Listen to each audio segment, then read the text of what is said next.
আর কিছুক্ষণের মধ্যেই শুরু হচ্ছে ইংরেজি নববর্ষ। পুরাতন বর্ষ 2025 চলে যাবে এবং 2026 আসবে।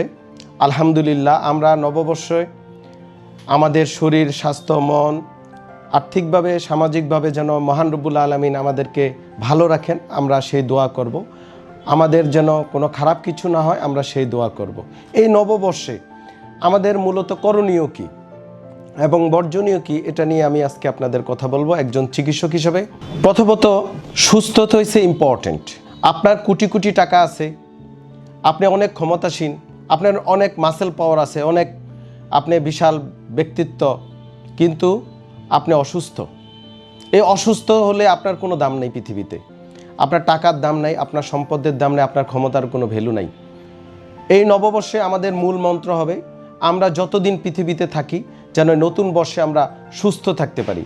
এই সুস্থতা হচ্ছে আমাদের মূল নিয়ামক এবং মহান রব্বুল আলামিনের এটা একটা বিশাল নিয়ামত।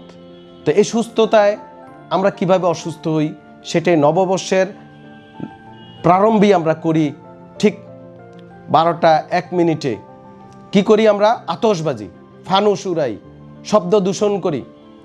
যেখানে আমাদের রাত 7টা 8টার মধ্যে ঘুমিয়ে যাওয়ার কথা, সেই সময় আমরা এই অপসংস্কৃতি, বিদেশি সংস্কৃতি, অনইসলামিক সংস্কৃতি আমাদের দেশে আমরা চালু করেছি।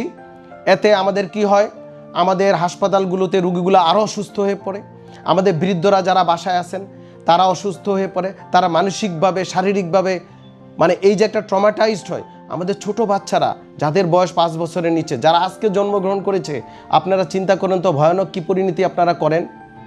এই যে তাদেরকে শারীরিক এবং মানসিকভাবে ট্রমাটাইজড করেন, এটা থেকে তারা উত্তরণ হতে পারে না। একটা ভূমিষ্ঠ হওয়া বাচ্চা, সে ভূমিষ্ঠ হওয়ার পরেই যদি দেখে পৃথিবীতে এই অবস্থা, চিৎকার চেঁচামেচি, পাশাপাশি আপনারা বিভিন্ন পশু পাখি যারা রাতের বেলা বিভিন্ন জায়গায় আশ্রয় নিয়েছে, তারা যারা শহরের পশু পাখি, তারা শহরে আশ্রয় নেয় বিভিন্ন বিল্ডিংয়ে, সেখানে তারা ভয় পেয়ে যায় এবং অনেক পশু পাখি মারা যায়। আমাদের পরিবেশ দূষণ হয়, যে আতশবাজি, ফানুস, বোমাবাজি, এগুলা থেকে কি হয়? ধোঁয়া সৃষ্টি হয়, শব্দ দূষণ, পরিবেশ দূষণ। এতে কি হয়? আমরা সবাই, আপনি যে করছেন, আপনি নিজেও অসুস্থ হবেন, আপনার প্রিয়জন, বাবা মা, ভাই বোন, আত্মীয় স্বজন, আপনার ছোট বাচ্চাটা অসুস্থ হয়ে পড়বে, আপনি অসুস্থ হবেন।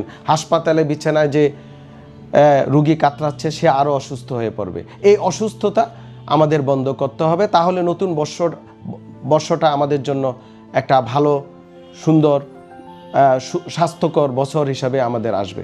এখন শীত ঋতু চলছে, এই ঋতুতে আমাদের পর্যাপ্ত পানি খেতে হবে, পর্যাপ্ত ঘুমাতে হবে, আর ওয়ার্ম থাকতে হবে, গরম থাকতে হবে।